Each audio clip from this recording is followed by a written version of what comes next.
It's Friday afternoon at North Star Retail. Sarah, a data analyst, is presenting a new sentiment model.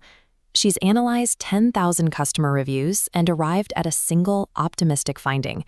60% of the feedback is positive. Before she can finish, Priya, an executive, cuts in. How do we know we can trust that number? Sarah freezes. Sarah has presented a naked number. Reporting a standalone percentage or a raw average provides a point of reference, but it reveals nothing about the reliability of the data used to calculate it. In a high-stakes environment, acting on these isolated metrics leads to strategic failures. If a company greenlights a product launch based on a summary statistic that hasn't been stress-tested, a predictable error in the math becomes a significant liability in the budget. To survive executive scrutiny, an analyst must move past the summary and mathematically prove the reality behind their single number. Back at her desk, Sarah begins building her defense. The first step is identifying the structural shape of her dataset. Take this chart showing order values. The average spend is £85, but the long tail on the right shows a few massive corporate orders, dragging that mean upward. This single number is distorting the reality of what a typical customer actually spends. To find the true typical case, we identify the median. By finding the exact middle point of the dataset, we can focus on the core cluster of customers and ignore the influence of extreme outliers. If we do need to find those outliers, we use a z-score. It's a standardized way of measuring how far a single point sits from the average. Say a product's return rate is usually 3%. Today, it hits 5.6. A z-score of 3 tells us today's rate is 3 standard deviations above the mean, an event that should only happen by chance about once a year. That's a mathematical signal to investigate a potential defect. No summary metric is reliable until you have verified the shape of the distribution behind it. Sarah now understands her data shape, but she has a sampling problem. She only processed 10,000 reviews, a tiny fraction of North Star's history.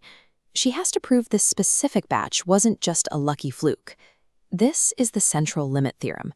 It shows that if we take many random samples from a messy dataset, the averages of those samples will always stack into a predictable, symmetrical bell curve. Because the geometry of this curve is mathematically fixed, we know exactly what percentage of samples will fall within a specific distance from the center. We use that predictable area to calculate a confidence interval.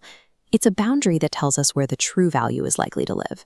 If we ran this test 100 times, 95 of our intervals would contain the actual, real-world percentage. This restructures how Sarah reports her finding. She no longer claims 84% accuracy.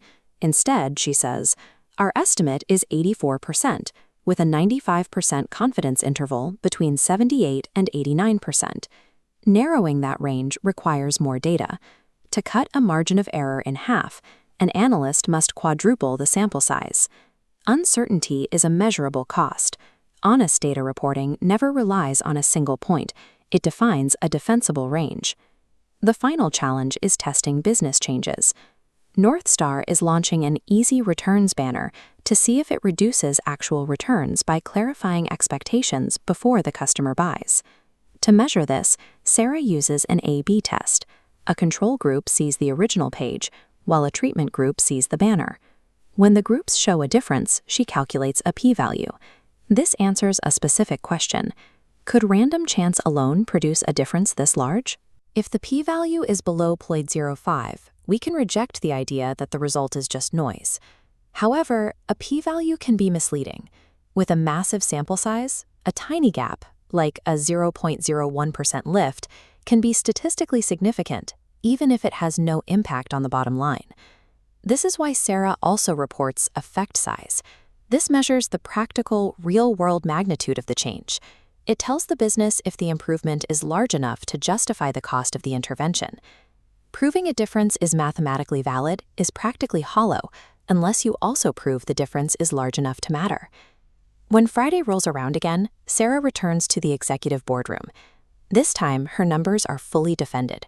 She presents her findings using the honest reporting checklist. She explains the distribution of the data, defines the confidence interval for her estimates, and confirms the practical effect size of her recommendations. Data literacy is the ability to measure, understand, and communicate the uncertainty surrounding our estimates. It's the difference between guessing with confidence and deciding with evidence.